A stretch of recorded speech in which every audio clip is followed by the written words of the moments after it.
This is gonna hurt. It's time for the Suffering Podcast. Only a special person can live with the ever-present looming specter of potential life-threatening danger, knowing that at any moment, with little or no warning, any day could turn into the worst. Readiness, preparation, and vigilance are the weapons that become our constant companion. Living under this threat for so long has horrifying and long-lasting effects. The obsessive mindfulness of your surroundings, the occasional nightmare, and the mistrust in many relationships teaches us to be suspect of everyone and everything, throwing our nervous system into upheaval where serenity is all an act. All at once, an incident happens and the floodgates open. Our family and friends see the immediate change because the facade has been dropped, now having to live our lives in an unfamiliar landscape. I'm Kevin Donaldson, always here with Mike Falaise, and welcome to the Suffering Podcast. If you're a fan of overcoming adversity and overcoming suffering, then we're for you, because that's what we do here, and that's the stories that we highlight. So do me a favor, hit that like button, subscribe to the channel, please comment, ring the bell so you can get notified of all of our new content. Now you can join. And of course, follow us on all social media so you can find out what we're up to. On tonight's episode of the Suffering Podcast, we have thank God, another Philly fan. Thank God, another Philly fan. I'm a pilgrim in an unholy land surrounded by New York fans. And that's Steve Byrne to talk about the suffering of a shooting. Sometimes bullets do less damage physically than what they do emotionally. I think that's a fair assessment. But thank you for coming in. Thank you. Before we get into anything, let's throw a big shout out to our marquee sponsor. That's Toyota of Hackensack. We don't trust anybody as retired police officers, and we don't trust anybody as podcasts, but we do trust the boys at Toyota Hackensack. So go to toyotahackensack.com and let them find you a car. So Steve, you watched a couple shows. Each week we take a question from our audience. This question comes from Stickley57. What was the harshest word you ever used to describe yourself? Sometimes we're kind to everybody else around us, and the person that we're most unkind to is ourselves. So what do you think that would be? It's hero, and that's the harshest thing I could ever say about myself, because I'm not. I don't believe that. I don't feel that in nothing. Heroes I know they're gone, and that's how I look at it. But I have to acknowledge the actual terminology for my upcoming possible retirement and stuff. It's literally called the hero injury pension, because you get more for actually doing harder work or being hurt permanently on the job from doing something heroic. Well, did you ever have somebody come up to you and say, thank you for your service? Yeah, of course. And all right. That is a tough thing for me to take. Very hard. And I don't think if you're not on this side or on our side, you don't understand that. And it's because it's said with the best intentions. 100, yeah. Okay? It's never, and I'm never adversarial when they say like "fuck you." You never go back at that. But you're appreciative that they recognize you. But it's just one of those things, and I think it's got to do with the way I retired. I retired on an accidental disability, and somehow it makes me feel less than. I know the intents normally go. Now, I mean, obviously our friends and brothers and firefighters or military guys will thank you for your service. It's more of a like a fuck you, but when somebody generally comes up and shakes your hand, or you're at the Wawa and they buy your coffee for you, or they go, it's awesome. It's a humbling experience, but it's also like, man, like I'm just a guy. And as I've gotten older and I've progressed through my career, I've realized I'm just a guy. I'm just a human like everybody else. You know what I mean? Like you got to be careful, because then you start sounding magnanimous where you go, I'm just a guy who was ordinary and put in extraordinary circumstances. I'm not that guy, right? All right, yeah, okay, good call. There are some people who are like it. Yeah, they'll tell you for sure. We got all kinds in our career path. But now, thank you for your service. I think people may start realizing it's hard. It's hard for me to take. I was wondering about you. No, it is. It's I don't feel that I'm better than anybody else anymore.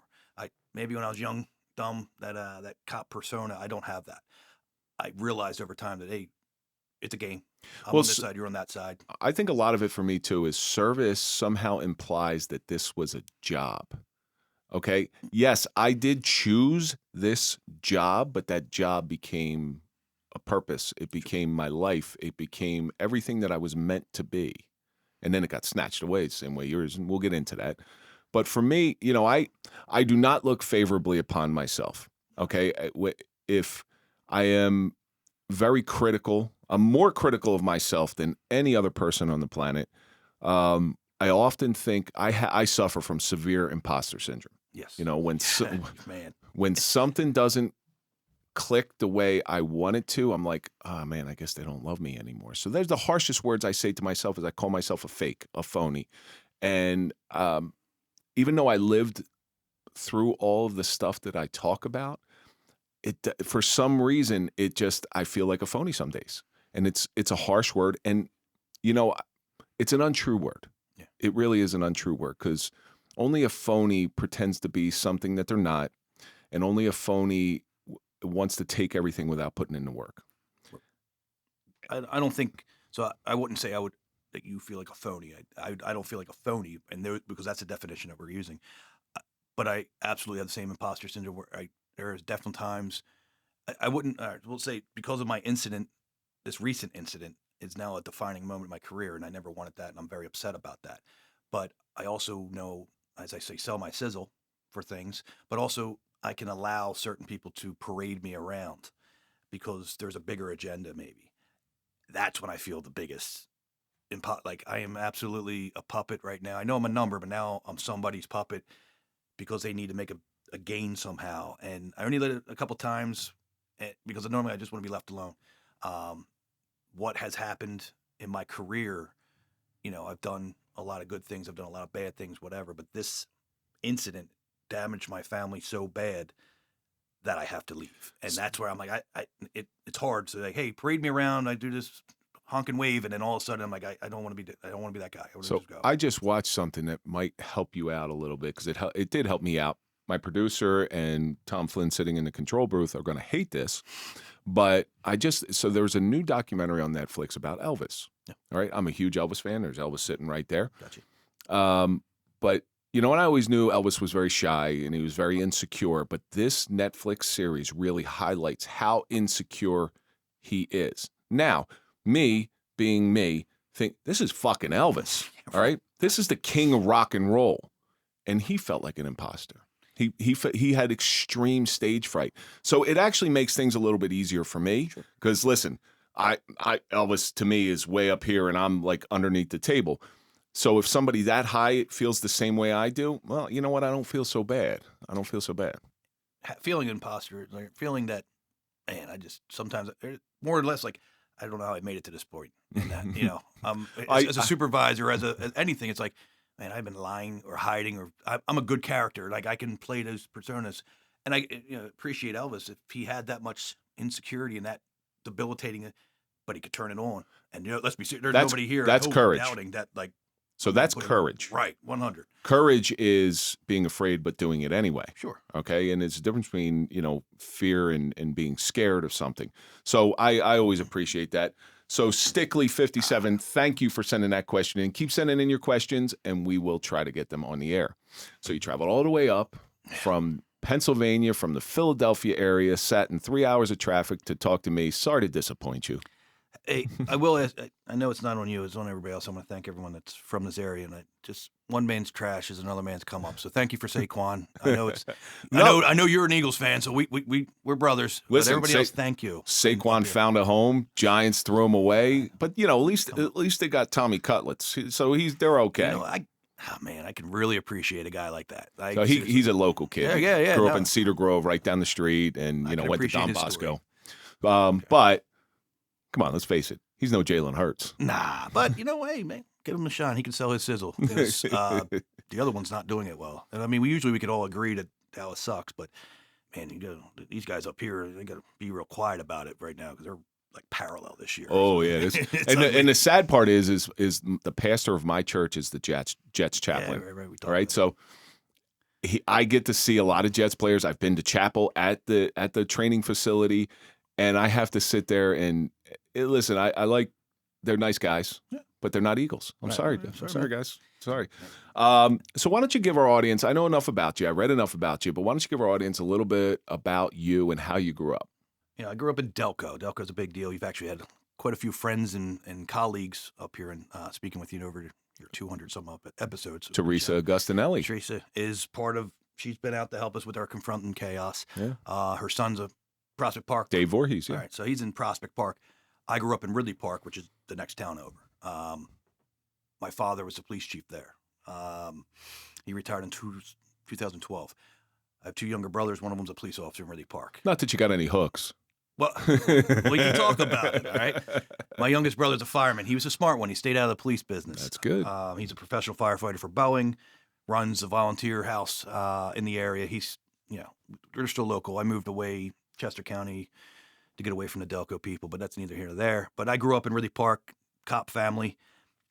Did not want to be a cop as a angst teenager. I mean, cops' kids, preachers' kids are normally known to be the rebellious or the.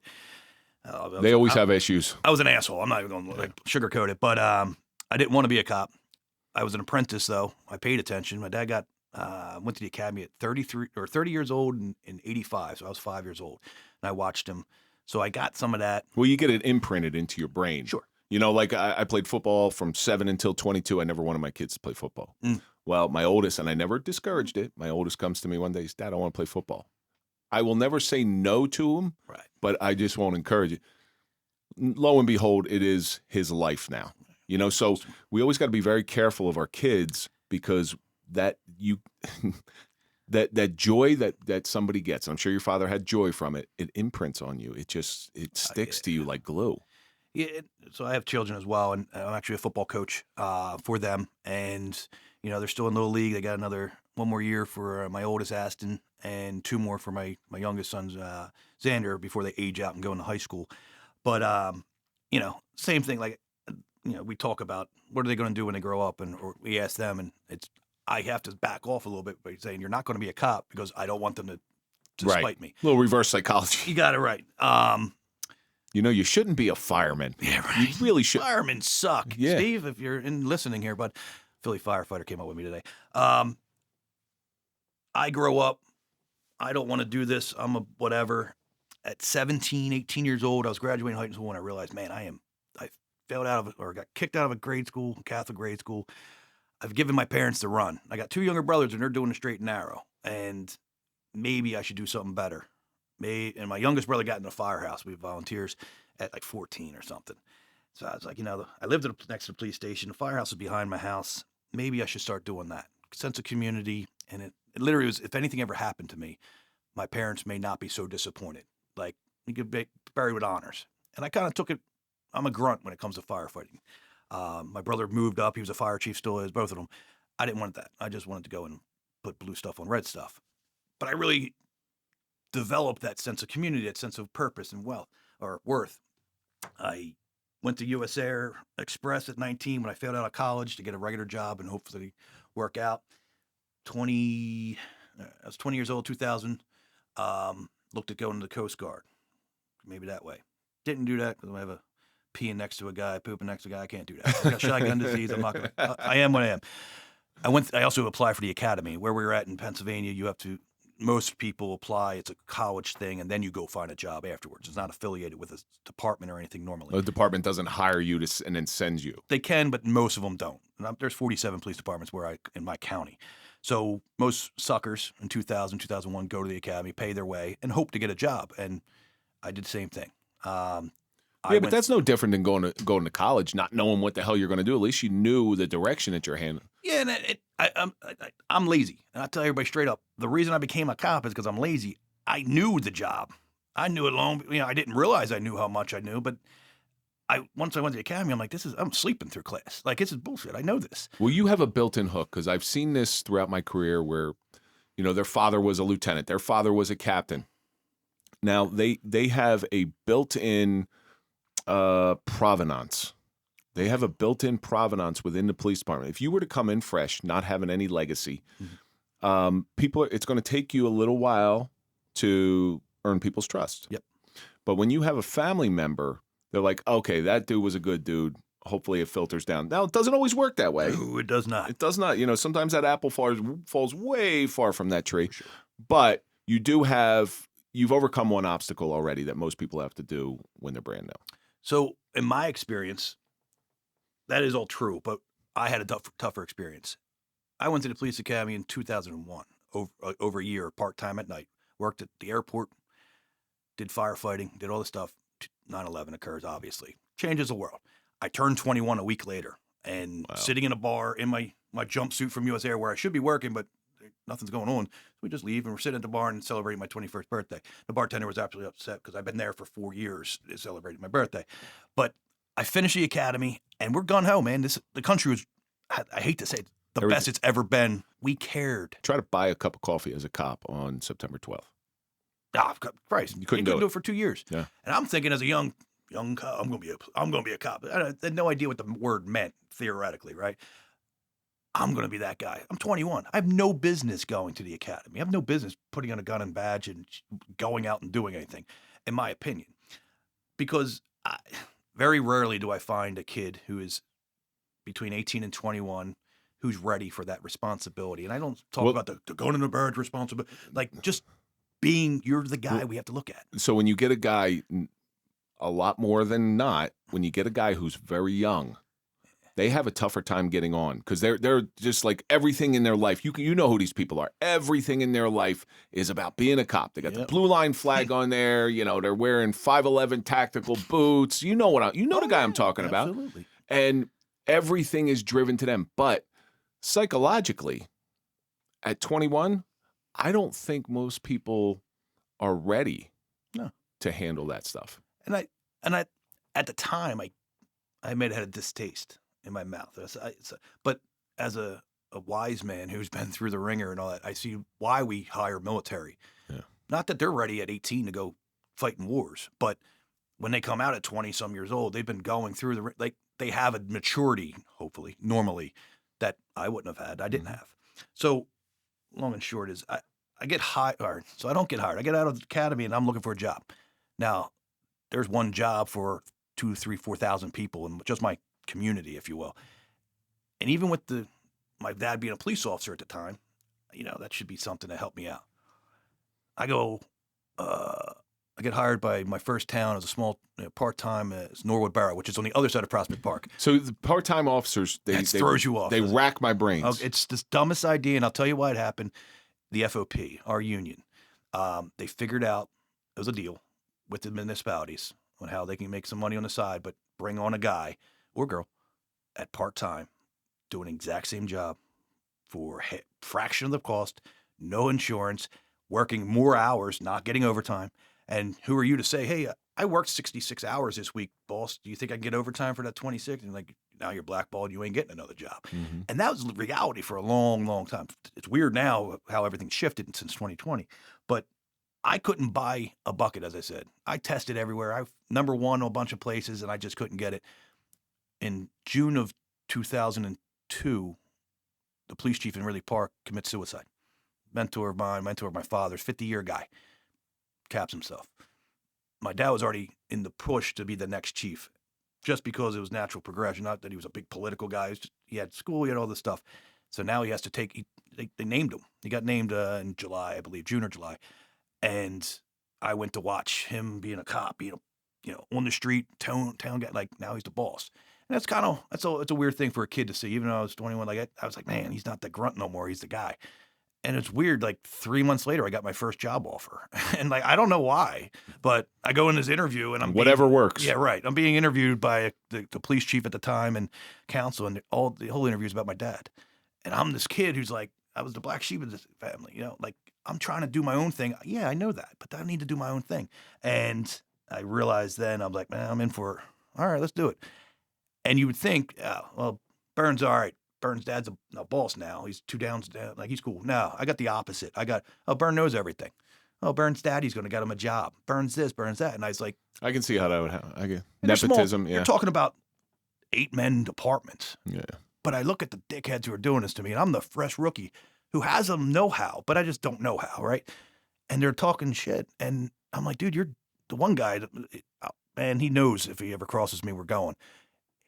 Both his parents were on council when they hired him at 18 years old. And this dude is sitting in the car training me and talking shit on me, getting well, I think I'm a lot better than you. If you want to go by parents, man, my old man, he's good enough to be a chief. Is that right? For 3 years, I suffered in there. I got in all kinds of trouble because I did what's right. I do what I do. I don't listen very well, but it's because I think whatever you're saying is dumb. I'm going to go do this. And I got caught I say cool. I got jammed up on some things. Like, all right, I fucked that one up. That wasn't good, but nothing serious. But I had a rough time. I get another job, full time at Amtrak. You're familiar with Amtrak? Mhm. It was Sure. made the rest in New York, Maryland, D.C., Baltimore. But I worked out of Philly 30th Street, full time gig, making a lot of money, still living at home. I'm like, 2005 to 7, like I'm 25 years old.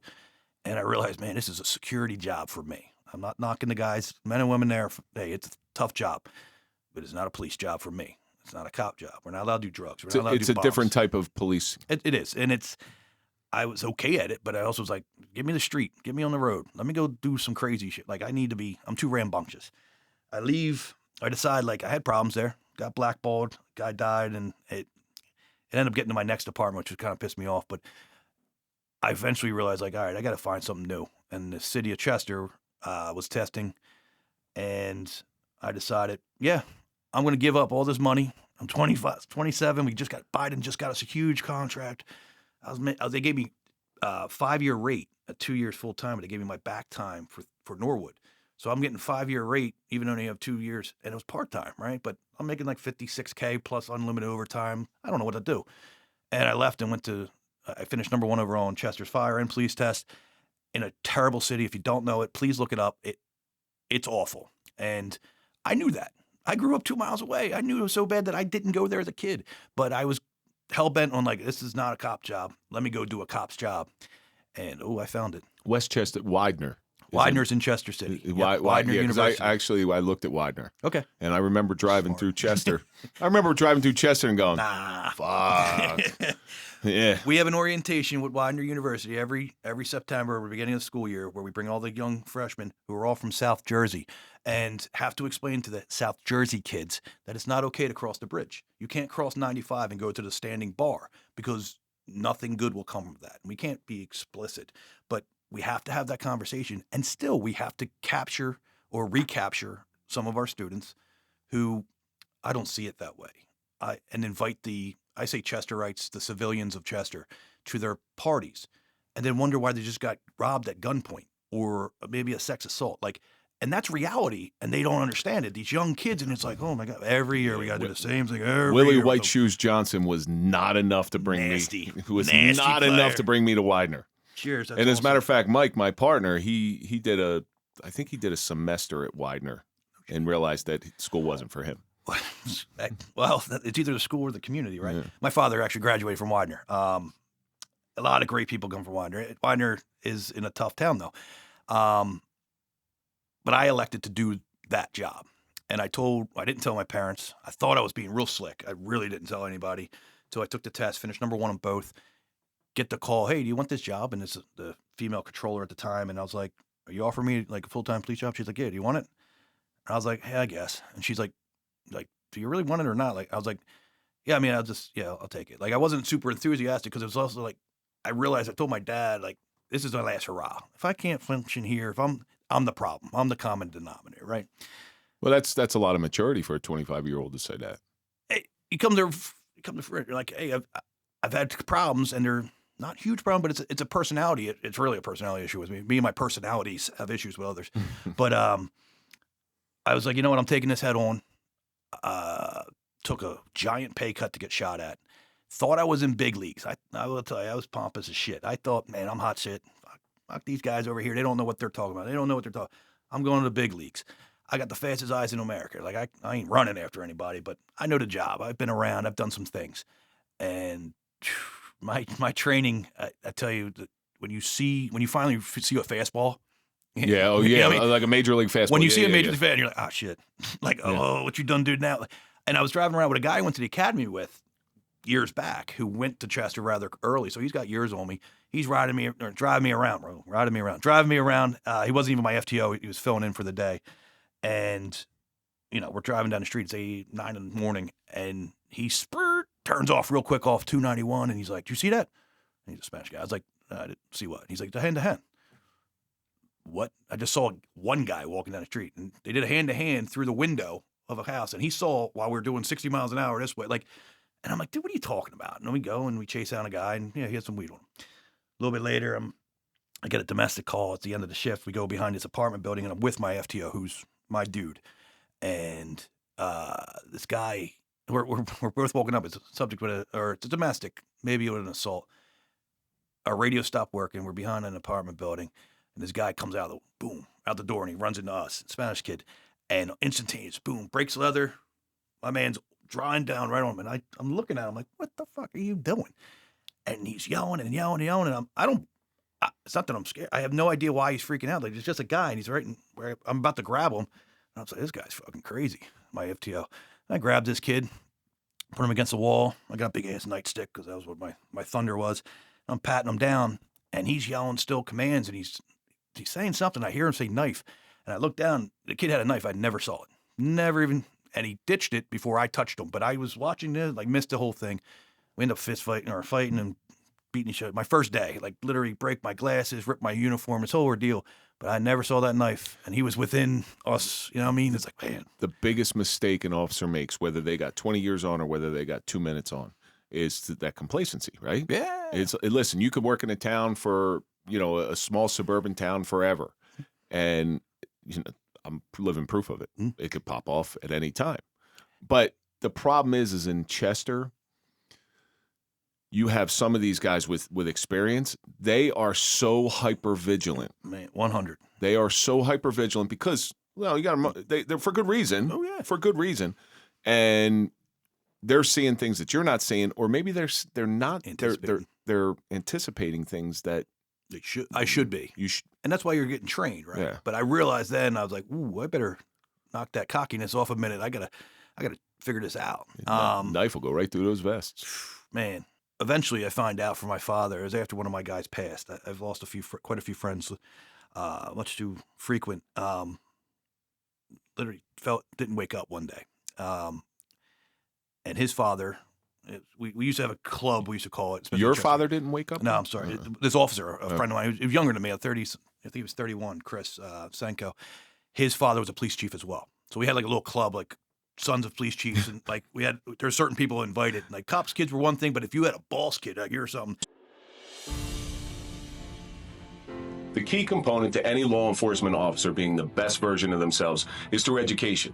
Sherry Alsop is a leader in providing that education to police agencies, preparing them for the all too frequent dealings with sexual assault victims. You've seen Sherry on episode 169 of the Suffering Podcast. She survived incest and almost daily sexual assault, so she comes from a place of experience and true understanding. Sherry has the intelligence, commitment, and compassion to open the eyes of those on the front lines, while providing the tools to effectively deal with a difficult situation. Sherry's instruction comes from experience and multiple certifications. Training with Sherry will offer on-site training, customized schedules, specialized instruction tailored from a victim's perspective. You are going to hear Sherry's heart-wrenching but inspiring survivor story. Learn proprietary trauma-informed training techniques, uncovered victim-centered interview methods while earning continuing education credits according to your state guidelines. To be the best, you must learn from the best. Let Sherry also guide you through the delicate cases of sexual assault from a victim's point of view. Be a source of comfort to those victims affected by these traumatic experiences while producing a solid investigation and uncovering details that often go unnoticed. To find out more or to contact Sherry Alsop, go to sherryalsop.com. That's SherryAllsup.com. Chris's father and my father were chiefs at the same time during the association and stuff, and they kind of knew each other. And after Chris's funeral, my dad told me that he's like, I talked to Walt, which is Chris's dad. He's like, when he was about to get hired, he called me and asked me how I was doing, how Steve like it. Is it worth it? Like, should I let my kid go work down there? And I was like, oh man, that's really nice that you talked to him about that. Like, you never talked to me about it. And he's like, well, that's what they did when you came on. And I was like, who did? He's like, the mayor. Now, the mayor was a former commissioner, former street cop at the time I got hired. When I finished everything was ready to go, and I'm number one, I'm about to sign. He called my father and asked me, do you really want your son working down here? And was straight up like, I'll throw it all away right now.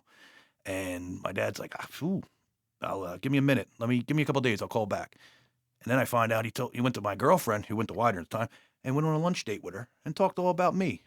No one ever told me this in all my career. When he's telling me this after my friend passed, and I'm just staring, I'm like, you cocksucker. Like, you could have stopped this. I didn't have to come here, man. But think how in hindsight that if your dad put the kibosh on all that stuff, just think, and you found that out?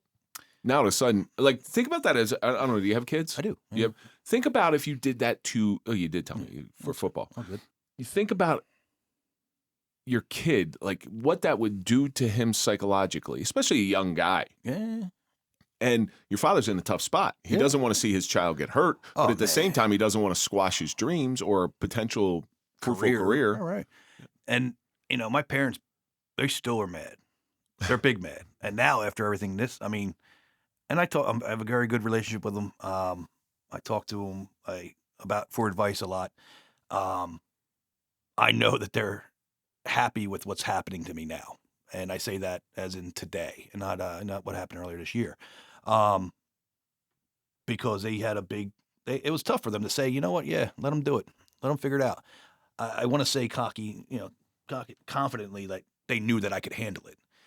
But at 27 years old, like, I don't know, how do you know your 27-year-old kid's ready to handle a war that's literally happening in front of you? And, your career, like those days, 07, 08, 09, they were still hand-to-hands.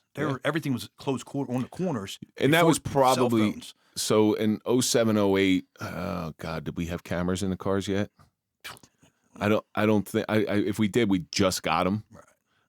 So there's a likelihood you didn't have cameras. There was definitely no body cameras. No, we didn't have any of that. Things were a little looser. Yeah. You did a little bit more street adjustment, which was not necessarily a bad thing. I'm a street guy. I'm heavy-handed. That's my thing because I'm old school learning from my father, and then I took it on as that mentality to me is how policing should be done. As long as you respect the game. That's changed now, obviously. Well, so you know how many joints that I stomped out because in my mind, I'm not ruining a 16 or 17-year-old kid's life over a joint. It's stupid. We all made mistakes, and that's not even the heavy-handed stuff. But you might go a little hard at that kid, hoping that you teach him a lesson. Yeah. You scare him straight. You want to be corrective and not punitive as a police officer. Absolutely. Working in the ghetto, and that it's across America, but working in the ghetto, you're a cop. Weed is not a drug, and I learned that quick. Unless I need it to be. I could. It's always probable cause. Absolutely. But back when I was a rookie in Chester, knew weed sales was a big deal still. So you use that to go after the corner guys. But Christ, by the end of it was like, dude, unless you're dropping a pound, and literally then I still don't care unless it's really like I need to find something on you or need something from you. I don't need to. It doesn't matter. Right? So I had this argument with somebody, and this person is they were in here, and they were a big weed person and stuff, and they're a big proponent of the legal weed, and they were saying, what about all these kids that went to prison for a joint? And I said, Let me just calm you down for a minute, because no kid has ever gone to prison for just a joint. That might be all he's charged with, but I guarantee you they use that as an avenue to get him off the street. Well, that's not right. And I said, Al Capone got put away for tax evasion. Absolutely. The biggest murder. Alcatraz, I believe, for tax evasion. Right. He got a 12-year sentence, which at that time for tax evasion was unheard of. So why do you think that was? You think they knew maybe he was a big murderer? A problem? And this was a way to remove him from that? From society for a few to see if we can straighten things out. Sure. So, I get that. And that's something that's been lost today. Like, that black and white hardcore, like, yo, man, you got to ease up. Yeah. And that's the other thing when you work in a ghetto, and, that's a culture thing. And it's a poverty thing, really. You got to come up with you have to, to me, and when I trained, when I was an FTO, or I'm an FTO, I guess, I would try to explain to people what it took me years to figure out. Like, the dude's selling on the street because he has no other alternative at this point. Now, if he's selling heroin to people that are dying, like that's a problem. But selling a nickel bags of weed, even with it legal-ish now, it's not exact, but they're going they get their card, they go to the dispensary, and then they take it out of the packaging and put it in baggies and sell it that way. And I'm like, I have to explain to them, like, that's now illegal. Like, you're doing really well. Like, just sell the cartridge to somebody. Nobody cares. But no, you take it apart and do all that stuff. But when they step up to the game with guns, when they step into robbery, when they step into now you're making that extra step. Well, so it becomes the issue. Here's another thing, and this is a very unpopular opinion. Ooh. It is a very unpopular opinion. No drug addict ever started off with the drug that they're addicted to. Right. They always started off with weed. Always. nobody ever said, you know what, I'm going to shoot heroin. Today I'm shooting heroin. I'm shooting heroin today. Yep. No, Give me that crack. They're just looking for the next type of high. So that's another problem. But that's a. It isn't unpopular because it's a gateway drug, and you're like, no, it's not. But in theory, it is because every person that ever advanced did actually gateway from marijuana. It's not saying that everybody that does smoke marijuana is going to gateway. It's a gamble. Yeah, you just never know which guy you are. Whether you're that addict or whether you're not that addict. You don't know which animal you actually are. So you've had working where you are. You're very busy. The training. The training syllabus for somebody working in the inner city, you're going to see things within your first year there that it's going to take a suburban cop 10 years to see. So I have a police chief father. He retired in 2012. He did 20-some years. My brother's a police officer now. He actually started a year behind me. He's 2 years younger, so he started at like 19. Worked part-time for a long time, was a full-time firefighter, eventually retired and became a cop in Ridley Park. And they know, because I remind them, every chance I get, including now, that they're police officers and I'm the cop in the family. And regardless of what they think, they agree that I'm the cop, then you're the police officer. I'm not saying they couldn't be a cop, but you chose a better life and stayed in a smaller town, stayed in the community, did your thing, and I went to where we had to do work. And it's a different type of police. It's no different than your change from Amtrak to there. So we talk about, you remember, I don't know, Springfield, Delaware County. Springfield's a pretty nice-sized township, very, very good paying police job, even years ago. I mean, it's a good place, good school district and all that. I got hired, well, potentially, I had to take the physical agility test, but the fix was in. I finished number 1. They were hiring 2, me and another guy. The same time I got hired in Chester. December 3rd, I was hired in Chester. Christmas of that December, I had to take the day before Christmas, take the physical agility, which was a joke. It was a pass fail. Like, can you just go over there? Like, that's it, right? Yeah. The fix was in. They're hiring both of us. It's already been talked about with the parents and all that stuff. And I didn't go to the test. So it's a tough transition. I've watched this over and over again where guys who started out in the inner cities, they'll try to go to a suburban town because, listen, higher pay, less work, and much safer. Mm-hmm. I'm going to say the rate of them going back to the inner city is 60 to 70%. They go back. They can't take it. 1,000%. And I knew I didn't even take the job because I knew I will not last there. I won't make probation. I know I'm fucked up. I know I'm crazy. And I know I'll be chasing cars down the highway and they're going to have a sergeant going, end that. I'm like, nope, I'm doing it. Yeah. Right, wrong, or indifferent, that's just my mentality. I knew I would be fired and end my career. So why even waste the time? Let's not even do it. Let me stay down here and figure this all out. Well, there's wartime military guys and there's peacetime military guys. And very seldomly do they interact. Correct. And they cross-pollinate. Right. And,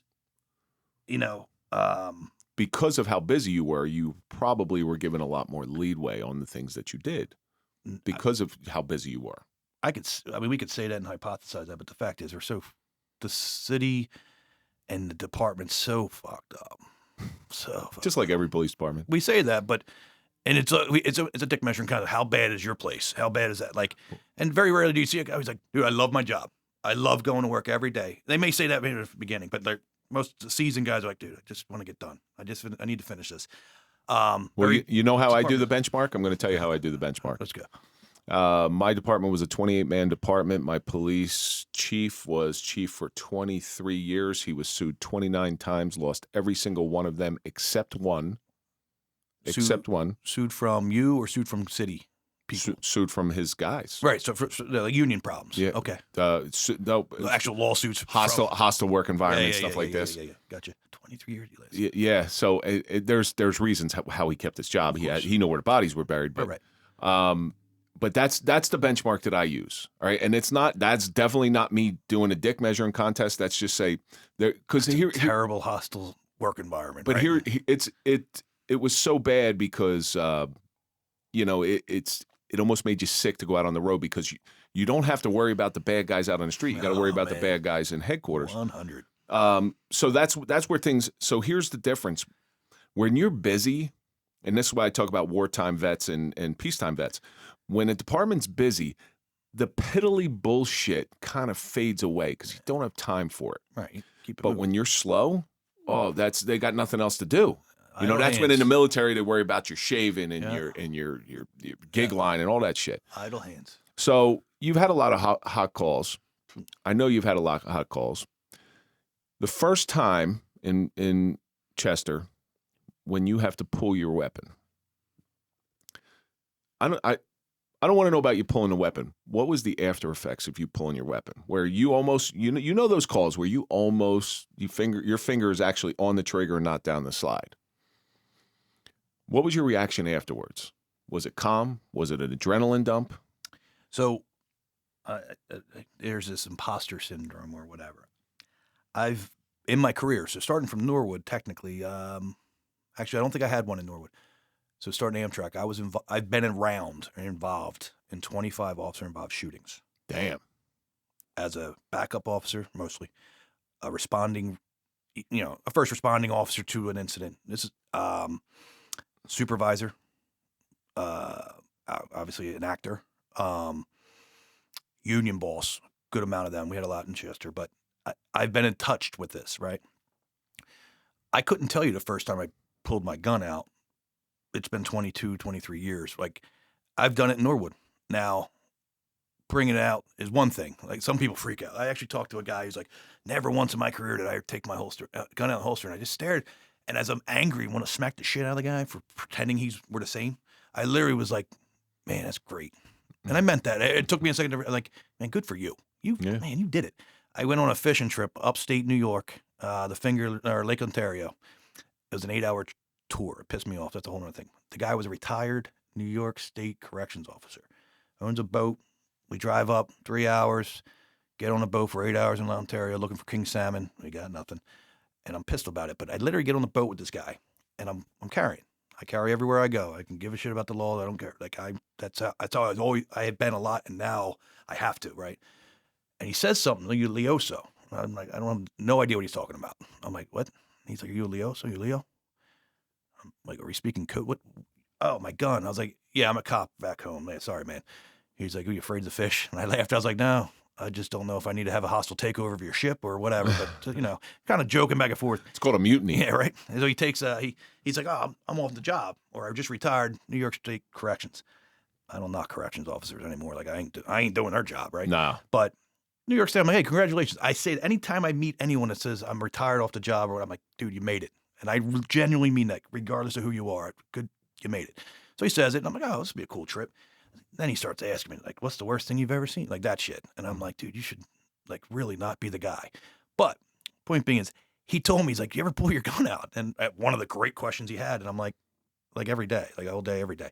He said, man, I almost did it once. And I was thinking, like, what? Wait, how did you had a gun? And he's like, oh, I was on patrol, and we thought someone was going to go over the fence, and I thought I may have to take my gun out. And I was like, dude, I'm sorry you had to go through that, man. Like, and the guys I'm with aren't cops. Well, They're you good understand, contractors. like, him having that incident was probably much more traumatic to 100, him 100 than you doing it because you'd done it so much. Absolutely. But the reason I asked for the after effects is because I do remember, I was young, not much, not more than a couple months on. My gun comes out. No, actually, it was the second day in FTO. And I remember, and I felt like, you want to talk about imposter syndrome, I felt like the biggest coward in the world because, we lock them up, everything's done, no shoot, no nothing. And I remember sitting in the car, going to sit in the car, and I'm shaking. Mm-hmm. The adrenaline dump's finally kicking off. I'm shaking. I'm like, what the fuck is this? I felt like the biggest coward in my life. I'm like, this is what I'm trained to do. Yeah. This is easy money. Now, as time moves on, that goes away.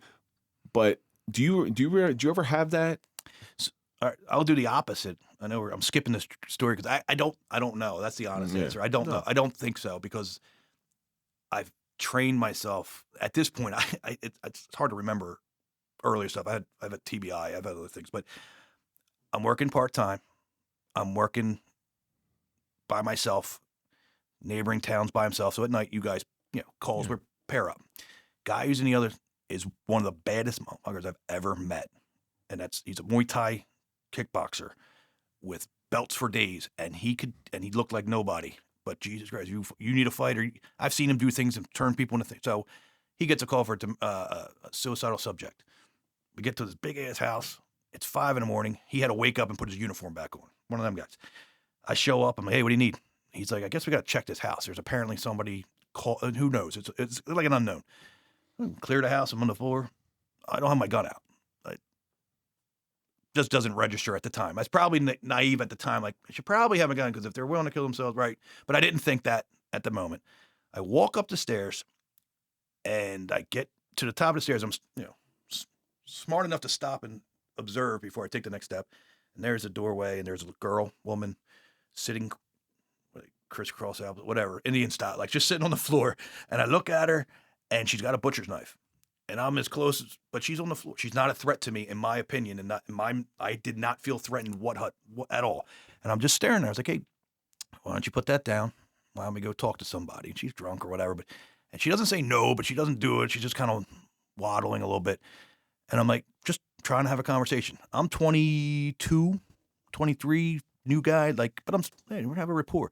And he comes up, kicks me in the hip down the hallway, and maces the shit out of her, twists her up, kicks the thing, does all this work, and he loses his mind on me, and then tells my chief, hey, what's wrong with this guy? He didn't even have his gun out, he should have shot, all this stuff, and I'm like, whoa! And now I'm getting chastised by my chief, why? You put this officer at jeopardy and start stalling. I'm like, oh, that's not what happened. Listen, this is what happened. Now I look like they're calling me a liar. No, he's a seasoned guy. And I'm like, all right, well, I wasn't threatened by this girl, so I'm not going to lose my goddamn mind over it. Hindsight? I always learned early on that when especially an officer with more experience, when they have their gun out, you take your gun out.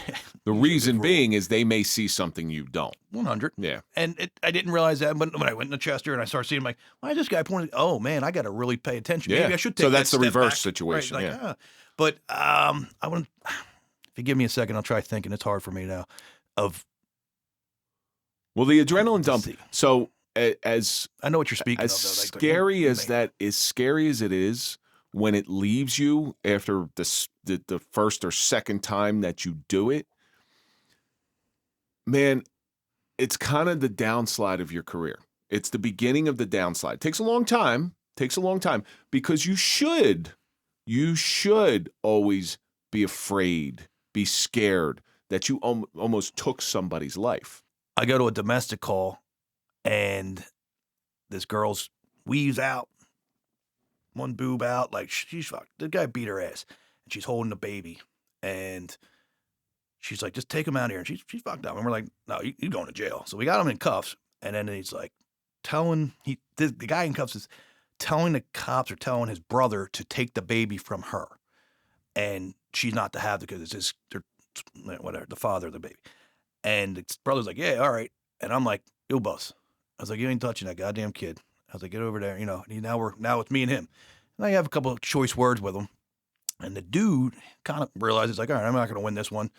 I'm telling the girl, just get your stuff. He's going with us. Don't worry about it. But if he's around, just get yourself, go to your mom, whatever. And the dude just starts running his mouth in cuffs, just running his mouth. And I finally had enough. And I'm like, I come up, I pull out my blackjack. And as I'm about to smash him, I realize the guy's in handcuffs. Now he's pissed me off. He set me, but don't do that. And I punch him with blackjack in my hand, knock him straight out. I don't feel like a tough guy for that by any means. It's fucked up, but bounce him off. The guy who was holding him had a cigarette in his mouth and it fell out. Where did you go? Kind of losing his shit. We picked the guy up, put him in the car. He's, his brother's now a little upset. And then the adrenaline, I started shaking and I realized holy shit, that's the first time you completely lost control on this job. And completely. And the shakes from that, I think, is worse than if, I almost killed that guy. It's the realization, man, where am I at? Where did you go? How am I supposed to come back from that? And that was one of a few. That was when I was probably the beginning of my downfall. And probably circa 2014. Everything I've done in my life, all the things, it started building up. Obviously, we're here because I know you were in a couple officer-involved shootings. 3. You were in 3, but one of those that you were hit. Yes, you were hit. Where were you hit? I was hit in the back. I was hit. The entrance is up here behind my rib cage, under my shoulder blade on the left side flank. It traveled down 7 inches, give or take, and then exited. It literally rode the back fat. I'm not religious. I don't believe in that. By the grace of God, as people will say, and I can admit it. Scary 20 minutes, but it literally rode my fat. Didn't pierce my cavity. Didn't go this way, which this way is the bad way, right? Going through you. Right. I didn't know how it happened per se. I didn't know how bad it was. I just knew it happened. And do you remember what's going through your mind at that time? Because oh yeah. First of all, did you feel it? Yeah. You felt it. Okay. Not hurt. Nope. It just knew something happened. I could feel a sting, and I knew oh my God, I got shot. And it wasn't. I mean, I can go into detail with this because it's more fucked up, I think, than anything else. And I think this is why I'm being pushed out. To be completely honest, I'll go through the whole series. There's a shooting on Friday. It turns into a homicide. Normal thing. All right. The next day is Saturday. I'm off. We're all off. The detectives only work Monday through Friday, 8 to 4. Great job, right? I'm a detective, by the way. I'm a corporal detective, homicide. We're a big unit, whatever. We're very understaffed in the city, understaffed in that division, but I'm also the senior guy. I'm also the boss. I have a captain in charge, but everything kind of goes through me. I get the first phone call, like, oh, had a shooting, guy in a shot. And I'm like, all right, cool. I leave my gun shop where I'm working, doing a transaction. I'm like, all right, I got to go to work. And we got a victim who's a nobody. He's not in the game at all. All right, that's weird. He's shot in the leg. He was getting out of his car. Some car pulls up, drive by, takes one to the back of the knee. Has no idea why. He's with like his uncle who's nobody. Like, there's no reason for this to happen. Broad daylight. And I have a couple detectives in. They're at the hospital talking to the victim. I get information from a ring camera of the vehicle in question, and I can identify it as a black Ford Taurus with a weird hubcap on the front. I'm looking at license plate readers, kind of techie. I got that stuff. I identify the car, get a license plate, run it, get a picture of the owner, who's a 40-year-old black male from the area, and like, what's the shot? All right, let me put it in a spreadsheet or a lineup, send it over to the guys at the hospital. Kid says, I don't know who it is. I don't know why it is, but I actually saw his face. Well, look at this. And he goes, that's him. Points the guy out. Blows my mind. So now we know. All right, well, we got an idea who did this. Well, you don't know why he did it, but let's go figure this out. I put alert out so if the car comes back into my area and hits a tag reader, I'll be notified by my phone. We drive all over the place looking for him. Can't find the guy. I go up to the garden section of the city because they're responsible. One person in particular is responsible for the murder the day before. I know it. We're not taking it to court, but we know what happened. And I find him walking down the street. I don't know if people listening will understand this as a good thing or a bad thing, but it is reality. I make sure that I call his name out on the radio. I make sure that I say that he does not have a weapon. I say that he's walking around the gardens area by himself. And I check him for runs and warrants, and he doesn't have any. And I make it very clear and articulate about where he's at and where he's doing, exactly where he's at. And then I get in the car with I have a detective with me, a partner, and we drive away. Not everybody is a cop has a scanner, if you know what I'm saying. We finally like, dude, I'm hungry. Let's go get something to eat. Go down to another establishment. Roast beef sandwiches, the best. Go there, have a sandwich. I'm like, listen, I'm going to drop you off. We're going to go home. I'm going to write it up real quick. We'll put in for a couple hours, and we got an assault warrant tomorrow. We'll have a warrant. If anyone sees a guy, we can pick him up. Drop the dude off, my partner or whatever, at his car in the shop or in the lot. Go upstairs, start typing. Alert comes out. Oh, car's back in the city. Cool. I think time to go to work. Don't think anything else. Call outside agencies as I get to my car. Like, hey, this just hit. It's coming towards the police station. There's an accident outside the police station where the one car for the city of Chester is at. We run 6 minimum. One car is on the street with a pogue and a trainee. That's it. So I know they're tied up and they're no use to me. So I call outside guys. I start looking for the dude. I can't find him. I go up to his house. Can't find him. I run past a young guy from the outside agency, and he pulls into a gas station at an intersection, and I make a right, and there he is, right past me. I'm on 2 different radios because one's talking to the outside agency, one's talking to my people. I tell him, I got the car. We're going by the hospital. I tell the other kid, He's in that car. I'm in this car. Follow me. That kid ended up being a Marine. Aces, hard charger. He's in a marked unit. I'm in an unmarked Crown Vic. I'm like, listen, I'm going to light him up. We'll see what happens. Light him up. Dude takes off. Cool. We go like a minute and a half pursuit. We're doing city pursuit where you stop and turn every intersection where you get stopped. So you don't blow the intersection, get tagged out. He's trying to get away, which is safer, actually. We go around a little bit. He comes down. He takes off. He's going towards we have a level 1 trauma center, Crozier Chester Center. He's going towards that, and it's a T intersection. He's going way too fast. He loses control, blows his tire on the curb. I back off a little bit. He's still controlling it, takes past an ER. He's coming around a curve, and 3 more outside agencies are now coming at him. And I literally, one of the last things I say on the radio is like, we'll see what happens. I don't know what he's going to do, but it's going to happen right now because he's going to have to do something. He loses control and actually lands in like a little grass lot right next to a Salvation Army. Instead of, I don't have a push bumper in my car. I really like I crash cars all the time, by the way. I have 14 car crashes in my career. I purposely crash into people normally. I've been hit by accident and got messed up, but it's an extension of my law, right? I don't follow him on there. I don't crash into the back of him, which is sometime a technique we may use in a pursuit, but I stay on the street. As I exit my vehicle, I see him exiting his vehicle, and I'm watching through the mirror, and I realize he's coming out gun first. And I'm like, oh, man, didn't expect that. No problem. Just keep it moving. And I instinct drawing out, and I'm coming down to lay across my hood or hide behind the hood, but like come down, and we both shoot each other. Boom. He drops. I catch it, and I there's a second that I miss. And I can watch it on video, but I remember getting winged, and I kind of wince, and I'm like, dude, I think I just got shot. And I fall backwards, smack my head on the ground. Normally I wear Hey Dudes. I have a very unique uniform I do. I had boots on because it snowed that day.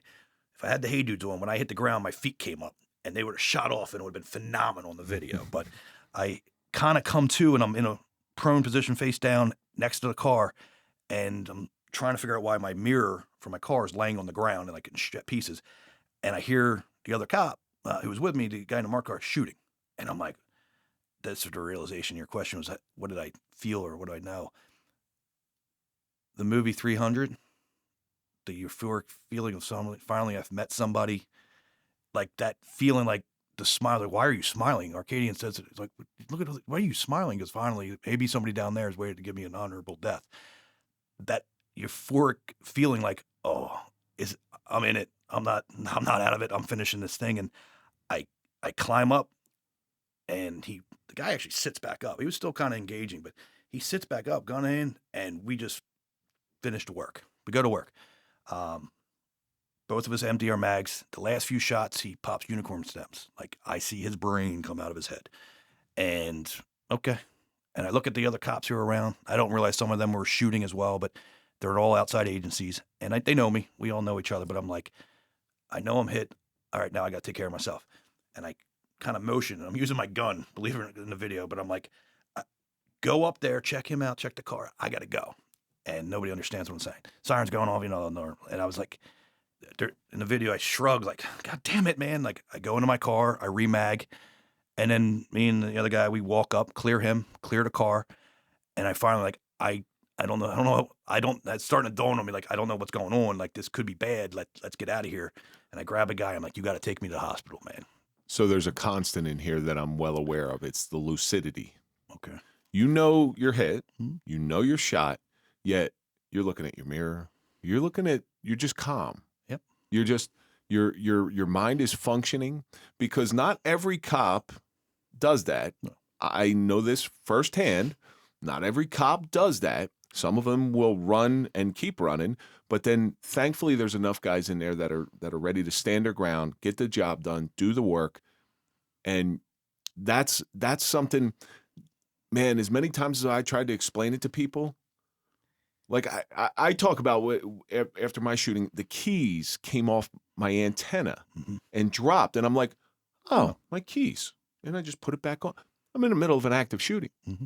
And that's the crazy part about it. And it's something that nobody understands until you've been in it. And the dick measuring, the me versus you, I try not to do that because it's whatever. But I will say that I've been around 25, I've been involved, and I've witnessed all that. Like, You never know how you're going to respond until you have to. And I try not to fault the guy. But when you said running away, maybe I stop. That guy who broke my balls in Norwood, all right, his mommy and daddy got him a job. New Year's Eve, my first officer-involved shooting out that I assisted. Very good friend of mine. They're answering a domestic call, and he's an outside agency helping him. He's with that guy. Dude shoots, boom, hits Matt right through the shoulder. He's with a rookie who's on training, and he's with this guy, and they're falling out of the house. It happened as soon as he walked in the door, and they literally fall off the stairwell. And that jerk-off got up and ran away and left that rookie to pick Matt up and drag him, holding down, like doing work. I'm working Amtrak. I'm working with the marshals. And, it's New Year's Eve. We're checking. We may have to go to New York, all this stuff. Nothing happened. But it was 2006. I get the phone call from my brother who's working. He goes, Jesus Christ, Matt just got shot. And I jump in my personal car and leave. And I don't even know where I'm going. And it's raining. I get there and I find out. And we sit on the house waiting for the dude to come out. He ended up escaping, and then we find him in the woods, whatever. But I found out when my brother showed up as one of the first officers to assist that they pull up. They know Matt's down there. They have to go get him. They open up the doors and they're coasting the car down. It's real shit. And they see Dickhead running away. There he goes. So when I'm listening to you, I look for a lot of the similarities.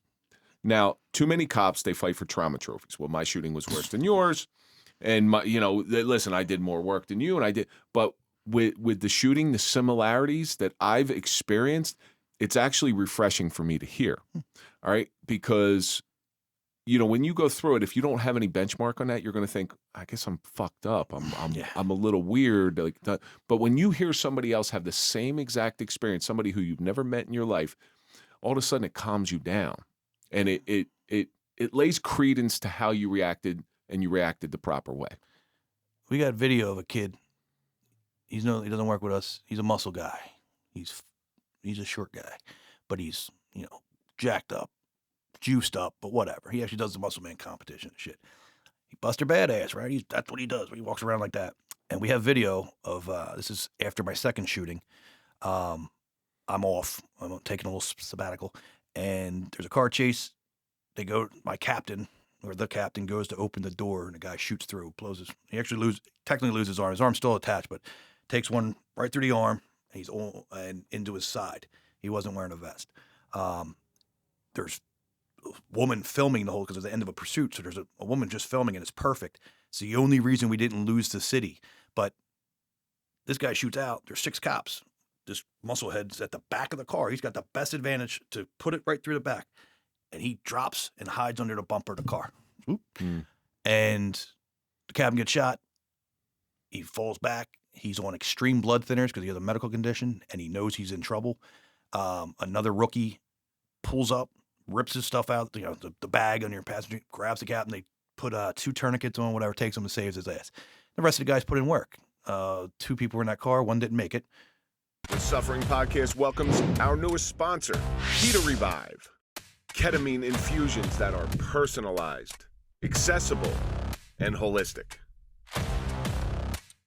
Proven treatments for post-traumatic stress, depression, anxiety,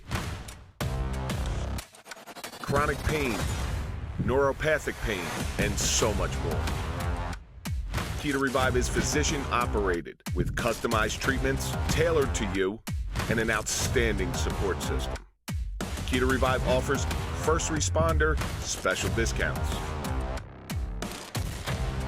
So try something new. Proven treatments. Located in Wyckoff, New Jersey. To find out more, visit Keto Revive at ketorevive.com. Let's start healing today. They finished a job that they had to finish, and it's in the project. And the reason that the project, they weren't happy for a minute. The video was put on the news immediately. Like, you see the bullet come out and hit, like, we didn't shoot first, like all that extra stuff. But point being is that dude, Buster Badass, didn't know what was going to happen. I guess he whatever his plan was, that went out the window, and he ducked under a car. At the time, I'm like, fuck that dude. Now, there's reasons I don't want that dude working next to me. That may be one of them, but it's also like, I realize that adult thought process, like, hey, I guess you don't know what's going to happen until it happens, right? You can try to prepare yourself, but some people, Well, there's two It is types. what- There's two types of cops, as I said before. There's the ones that run towards the danger, and there's the ones that run away. Right. And the problem is you You never know which one they are until you're in trouble, right? Right. And I've worked with both of them. Shit, yeah. I've worked with guys who I'd stand shoulder to shoulder with any day of the week, and I've worked with guys who I wouldn't give a bucket of piss for, and they don't deserve their pension. But here's the problem. So now you're going through all the effects of the shooting. Mhm. You're going through all the badness that happens after shooting, which is exponentially worse than the actual physical wound. It's the nightmares. It's the second guessing. You know, listen, half an inch to the right, to the left, you're not sitting here. You know, So to be honest, like all right, the videos and evidence, I'm actually going to ask the city to let me buy my car. Now I drove around this 2010 maroon Crown Vic because I'm old school. It's the last Crown Vic around, and it only had like 70,000 miles on it, and I drove it like a rape tape, like you're supposed to. But everybody else had the new car. I'm like, dude, take anything you want. This is my car. I actually took it from the captain when I came back to work at one point, but I was like, this is now my car. In the back, I have anything that a SWAT team could possibly want. I have it because we don't use SWAT. We don't have time. We use our own thing. I'm the mobile SWAT guy now. To be effective in my career at the end as a detective, when I came back, I was injured in 2019 with a car accident. Somebody rear-ended me. Oh, so after the shooting, you when was the shooting? No, shooting was this year. Shooting was shooting was February this February, Yeah, okay, February yeah, this yeah, year. Now, so I was injured for 2.5 years with a traumatic brain injury. I have post-concussion syndrome, and I shouldn't have come back from it. I did, like an idiot. But also, you get that, it's a junkie feeling, right? You're addicted. You have to. I also came back for money. I came back in 2022, and I took over this car. But when I came back, before I left as a detective, shirt and tie, I was a little bit thinner in the beginning. I was also very suicidal. I was about to end my life, so I really didn't give a shit. So I wore like short sleeve, button down shirts, so my tattoos were out, and hair was kind of mohawk long, but I tapered back. But I tried to fit in to an extent, but I also was different. Get hurt, come back, and it's like under protest. But I also didn't have hate in my heart. I was going to therapy. I was medicated. And I was in a different point in my life. So I was like, you know what? I'm coming back comfortable. And I came in with Hey Dudes, and I say they're not tactical pants, but like they're not jeans, but I'm not wearing suits no more. Now I wear my Zero Foxtrot pants.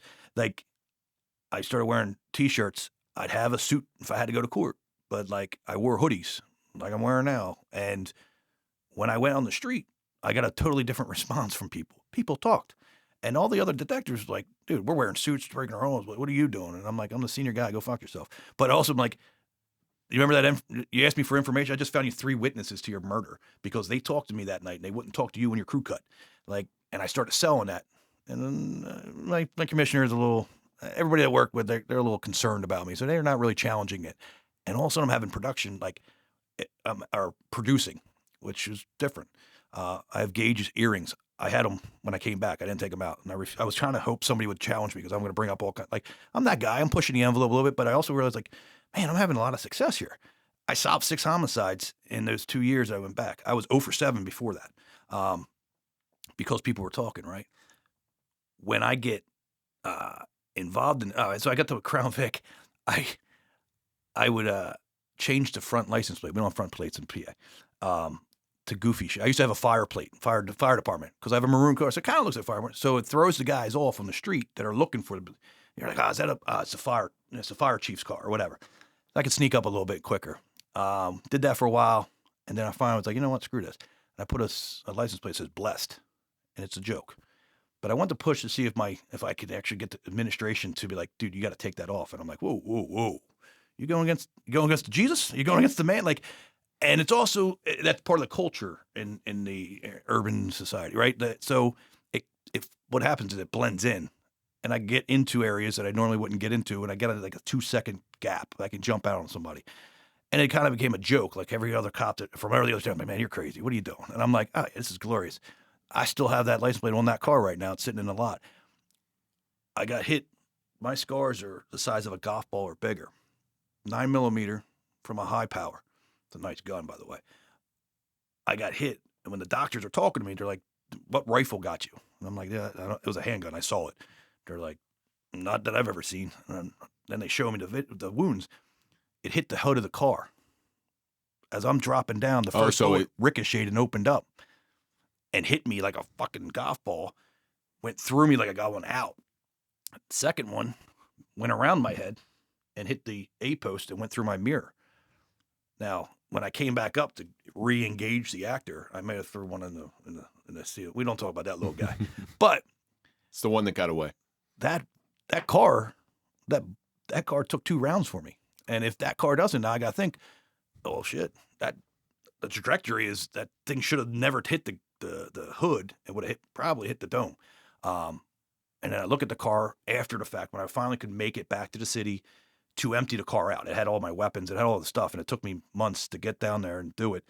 And I'm with my one son, and I realized I was taking photos of it, like the ricochet, this, all right, putting it back together and starting to relive shit. And then the front of the photo is the blessed license plate. And I just stared at it and was like, man, that's weird, dude. So I know you said you weren't a religious guy. Now, I grew up Catholic. I'm a recovering Catholic, so. Well, sorry to hear that. Yeah, right? You know, certain things come and slap you in the face. Man. And if that ain't slapping you in the face, brother. I believe in the law of attraction, right? Hope that doesn't mess up the sound. Law of attraction says what you put out to the universe comes back to you, right? And if you think hard enough and you believe in something, you can have great things happen. You can have bad things happen, whatever. And I really believe in that. I really use that to help me in my state. This whole incident, I knew was going to happen. It's 90% of what I believe was going to happen. I prepared, and you have to, in my opinion. And I tell people, it's kind of weird or crazy, but you need to prepare for everything, right? If you're not prepared, you're kind of left out. So Well, you prepare for the worst and hope it doesn't happen. Correct. But if this happens, what am I going to do? And you better be driving around at night in your police car, looking for whatever, thinking, how fast do I get to the emergency room if I was stuck in here? What emergency room, if you're in a city, like, what intersections causes me the most problems to get around if I got to go to things like that. Yeah, you war game. Right. And 90% of what I believe it would happen to me, and I say fantasize, but just thought about, it happens. And Do you think something put that in your head? so there's that divine intervention, right? So here, the best part is the 90%, the 10% that didn't happen is I didn't get the Tom Sizemore throat shot where you're like, son of a bitch, and you're like pinching off your jug and your rope. And I didn't drive myself to the hospital. But what I did was grab the guy behind me from another agency, look him straight in the eye and said, you got to get me to, he's actually a New Yorker too. I guess, drive me to the hospital. It's a block and a half away. Level 1 trauma center. I get in the back of his car and realize the door's shut. Like, oh, you never get in the back of a police car. It's new. It's nice. There's not like no prisoners ever in it, but he starts driving. He's just rambling on the radio and trying to tell. I'm like, dude, it's a block. Just drive. And I'm like yelling or smacking, like, just drive. Shut up. He comes in hot, almost goes through the doors. Brakes are steaming. You can smell them. I'm in the back seat. I slide over to get closer to the door. Like, hey, you're coming out the driver's side. I'm like knocking on the window, and he keeps going. You got to be fucking kidding me. So now I'm sliding my fat ass over, and the door opens, and I jump out like Leslie from the Hangover. Just leap out of the car and hit the ground running. And this girl's with a stretcher, and I'm like, get out of the way, woo! And I start yelling at every doctor and nurse. I go through the doors, and there's a security dude, using quotes there, and he looks at me, and I got a goatee, earrings. I'm wearing a hoodie. I'm wearing I have a badge and a gun somewhere, around my gut, but I'm not wearing a vest. I'm not wearing anything that says anything. And he just stares at me like, do I throw change at that dude? Do I trip him? Or he's on a mission. Let him go. And I'm yelling at the front desk people. I'm in the actual ER department. Let's start getting radical. Let's fucking get excited, people. And tell me where I'm going. And the nurses are like backing out of their seats. The doctors are trying to realize who I am. And there's one young doctor, and I'm like, yo, what bay? And I'm stripping. So I get the hoodie off, hat's off. He's like, get in here. Stop yelling. I'm like, I'm not. Nope. There's something wrong. Shut up and get back there. Figure out what's in my back.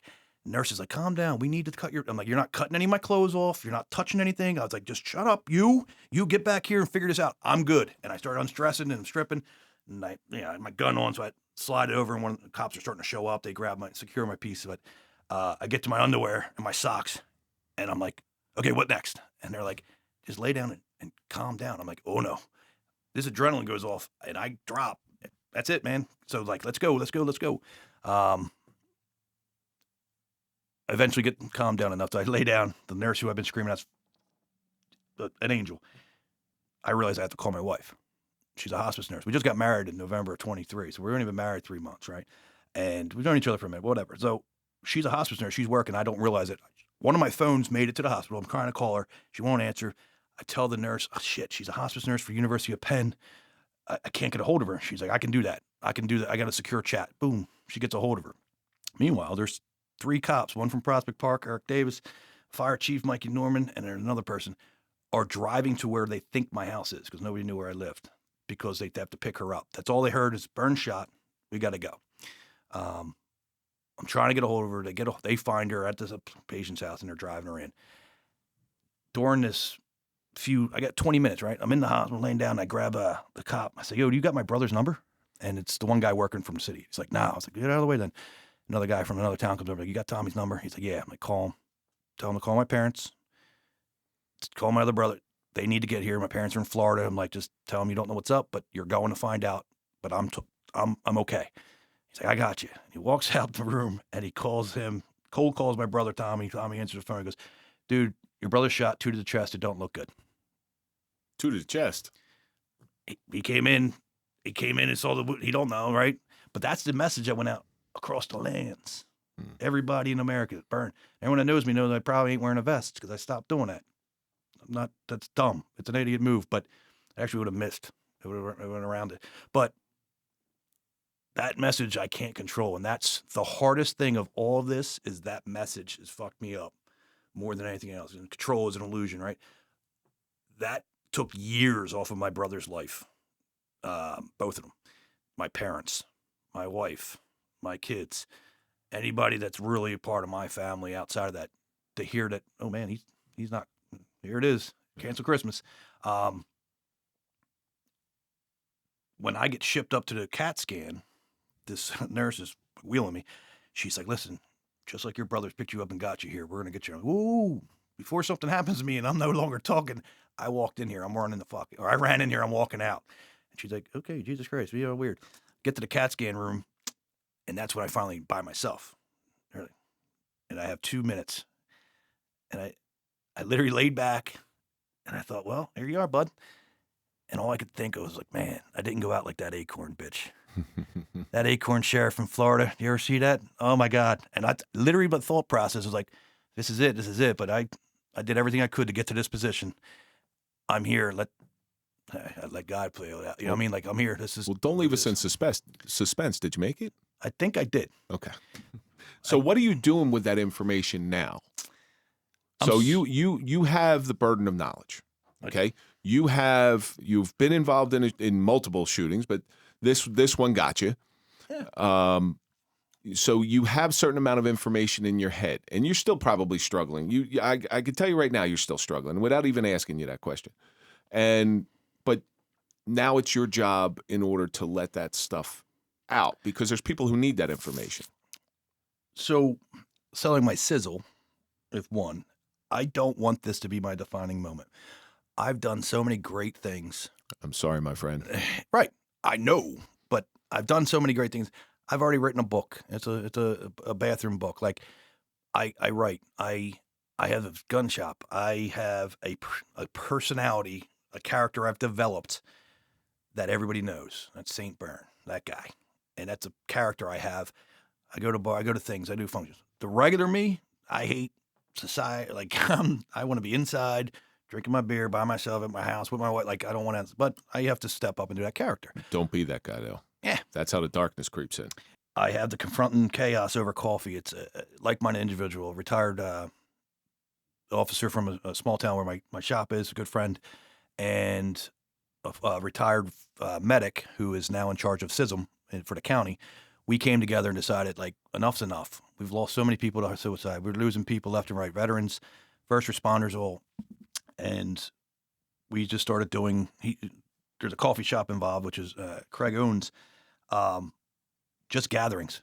And we bring in special guests. We do, just talking and bringing people together to network, clinicians and doctors and, But there's alcohol, those, and but there's similarities, sure, and there's peace in finding those similarities. Much the same way when you're shooting, you're describing everything, and you're the lucidity and the detail and stuff, and there's my peace.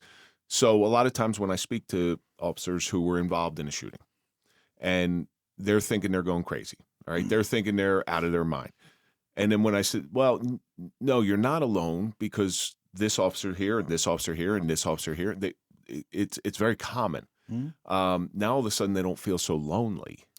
Absolutely. Yeah, and that's the value of that stuff. So what happened in my career or my life, I had the darkest moment of my life. It was 2017. I decided that I no longer need to be here. Made the executive decision, threw a flag, got caught by one of my peoples, and from then on I've done so much with medication therapy and realizing I needed to do that long ago. Now I'm okay with it. So what I want to present to people is like, don't be me. To the young cops, don't do this. Don't do 30 years of this, knowing something's wrong. Go let it out. Get ahead of it. Get ahead of it, right? So the chaos is me trying to do that. What I did learn with the shooting and what is driving me now is everything I did, all the hard work I did up until February 17th of 2024 at 3:45 went out the fucking window, and I didn't have control over anything. I was Buster Badass. They told me I was good in the hospital. I said, let's go to the bar. After 2 nights in the ICU, I was allowed to leave. I didn't have a clue what I was talking about. I didn't know idea, but I was still high. I was still in shock, adrenaline. For 2 days, I'm at home. I'm good. All's well. My parents flew in and talking to them. I'm great. Talked to my therapist. She's like, you're in shock. I was like, man, it's been 5 days. I'm good. She's like, and I woke up that next day and was like, oh my God. And then I was up for 7 straight days. None of my medications work. All those feelings that I used to have are in there, and I can't stop it. And that drove me to be like, I need to get ahead of this again. I need to prove that I was once okay. Because if I'm telling this guy, hey, take it from me, you can be okay. Therapy, medication, anything. Don't be me. And now I'm me again, and I'm like, I'm scared to death. Nightmares and all that stuff. I have to take nightmare blocker medicines and shit. But I'm back to that earlier version of me, and I don't know if I can get back to that. So I have to every morning wake up and drive to be that. So having the chaos meetings and reaching out to veterans, reaching out to anybody, and like I said, my door's open. Like Joe the plumber come in. Just speaking about it helps me. It's therapeutic, right? And letting other people know, like, hey, you're not alone. This is all good, man.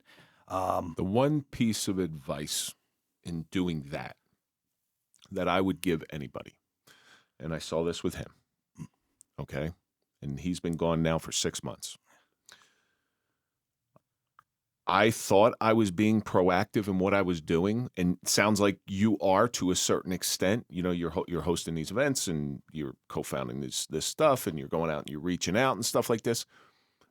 Be more proactive. Be that proverbial pain in the ass, and don't care. With him, I knew he was backsliding, but I figured if I hit him head on, he's going to tell me to go fuck myself, and then I'm going to lose my friend. And this was the last bastion that I felt that he had in his life, because his life was imploding. If I would only have been a little bit more proactive and not been so scared about losing my friend, who knows what the would have, could have, should have. So the one piece of advice that I give anybody that's going out and doing anything with mental health is be proactive. Be that proverbial asshole, but at least they'll be alive to call you an asshole. And that's the bottom line. I want to yell it from the highest mountain, and as stupid as it sounds, I'm actually, my next step, we've been doing it 6 months or so, and we have a lot of people, we're making waves. I want a title. I want people to get out of running away from me, if not joining me, kind of thing, and demand these bigger organizations, our unions, all the unions of all the first responders, the individual departments, the leadership of the elected officials. You need to be with us and supporting us. And if you don't, you're going to deal with me, and you don't want to deal with me. So I need to project that now and get a little bit more it should be an easy sell to administration, because it should be, right? Administration wants you, they hire you, they want you to stay on the job for 20, 25 years, 30 years. And if stuff like this happens, you're no good to them because you can't work. But we're all numbers. Yeah. And that's what I'm afraid of. And my friend here who came up here with me, he's a Philly Fire, and he's going through the same issues with their department on recognizing, like, you got a drug problem, you got an alcohol problem. Everyone knows how to fix that, but where you can go for that, what help we can give you. Still, like, we're still in the baby stages of if you're not feeling good, and I say, you're feeling blue. Like, no, you're going through something, and they don't have a solution or an answer or anything like that. To me, drives me up a wall. Do something, even if it's wrong. Right, do something, and I that's what I feel like I'm screaming now. I had to figure this out on my own. I don't want other people to have to figure it out on their fucking own. Because here's the thing I've learned: as much as hate I've had and anger and all this stuff, I lost it all. I gave it all away. I let that shit go. And now I realize, man, we're all human. And regardless if you're the dude that runs away, or you're the guy that runs in, or you're the dude that's just been, you had a messed up childhood, and now it's coming out. Like, you're not alone, man. There's stuff out here, and even if you don't want that and you just want to come and drink coffee, we're here. If you want to crack a beer, I'm not going to say no. Like, all right, cool. Whatever it takes to keep you here tomorrow, I'm willing to do. And so I can bring my white van with the fisheye window in the back down. Oh, dude, it'd be awesome. Shag carpeting. Oh yeah, shag carpeting, couch in the back. 100. Absolutely. Please come down. I got parking for everybody. So we're coming to the end of this thing here. Anything you want to plug? Anything you want to throw out? Confronting Chaos over coffee. It's literally named a page in the group. It's public on Facebook. Find it, like, share. I don't care what you're doing for a living. It don't matter. Like, we target veterans, we target first responders, but we're not shying away from anyway. But even if you don't have a mental illness and you're doing it right somehow, just share it. So because there's somebody else on your socials that isn't. You know what I mean? That's the beautiful thing about social media. As much as I hate it, I do too. Only thing that's like, oh man, it's free. It's free communication. Yeah, marketing, man. Yeah, so yeah. So how I complete every show. All right. You've gone through this career that has an exponential amount of suffering, ultimately ending with you being shot. And all those different things teach you lessons. They all teach you lessons. What lesson did you grab from this? What has your suffering taught you? Ah, man. No matter how much good I do, will never make up for how much bad I've done, in my opinion, and how hard I am on myself. And that's a game I'm going to play the rest of my life, is putting more in the good cup to try to balance that bad cup out, right?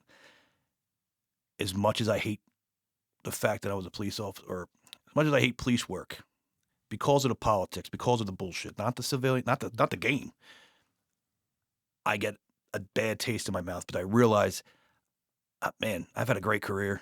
I'm very blessed. I definitely did help, because you're never gonna stop the bleed, but you hope you help a little bit. Like, I've definitely had kids and people come to me and thank me, and that meant, all right, I did something right. You know what I mean? And all the bad things I think I've done, the suffering of that career, and I don't recommend it to people still.